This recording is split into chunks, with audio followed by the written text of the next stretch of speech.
So how strong is your customer service? The problem as leaders of our sales team is we tend to look at our service levels from the inside out, not from the customer's perspective of outside in. There's a really cool exercise you can do with your team, whether it's your service team, your sales team, or your combined organization, is get your team together and then on a whiteboard or flip chart, have them brainstorm and list all the great things you do, the added value things, the impressive things you do for your customer. They might list our hours, our experience, our seniority, our inventory levels, our computer system, our responsiveness, the friendliness of our staff, all these things. Just build as big a list as you can build. And then what we want to do is we want to put it through a filter. But the filter is now going to be from the outside looking in. Let's look at it from the buyer's perspective. From the buyer's perspective, there's only 4 levels of service. You did something for me as a customer. Okay, how'd I feel about it? The first level is, frankly, it was assumed you were going to do it anyway. You call me up and say, we offer free delivery on large orders. How many of your customers would go, well, I just assumed you'd do that? How impressive will a customer be if your people are just banging the drum as loud as they can about how great our free service is, if that's a minimum expectation they have of any vendor they deal with? First level doesn't get you anything. It's because the customers assumed you're going to do it anyway. The second level above that is it wasn't assumed, but it sure was expected. You offer, how many times did you tell our customers, we guarantee everything we deliver?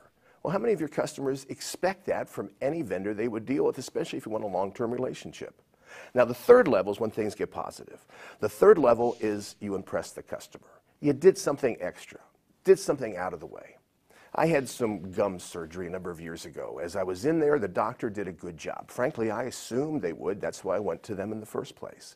Before I left, the nurse gave me some information, gave me some pain medication, talked about what I should expect, gave me a special number I could call 24 hours. I kind of expected that. The next day, though, I was impressed because the nurse called and just said, so how was your night? Everything okay? You shouldn't have any bleeding. Everything should be all right. But a couple days later, it hit the amazed level, the 4th level of customer service, because the doctor himself called me and said, by now you shouldn't need any pain medication. Everything should be all right. Is everything fine? Are you happy with what happened?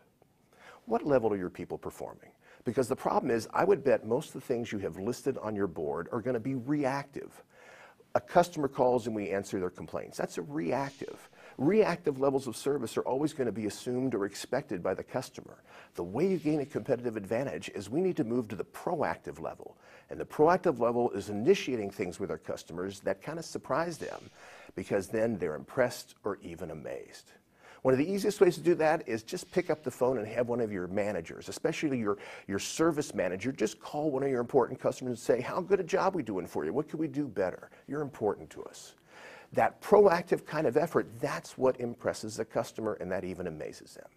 Now, I need to warn you, this is a constantly moving target, because what's amazing today to a customer is going to be impressive next month, is going to be expected next year, and it's going to be assumed from that point on.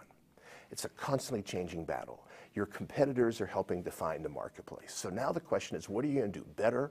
What are you going to do more proactive? And what are you going to do to even impress or amaze your customer? Because we know you're good. Now the only question is, are you good enough to get better? To view more quick clips, visit ISSA.com.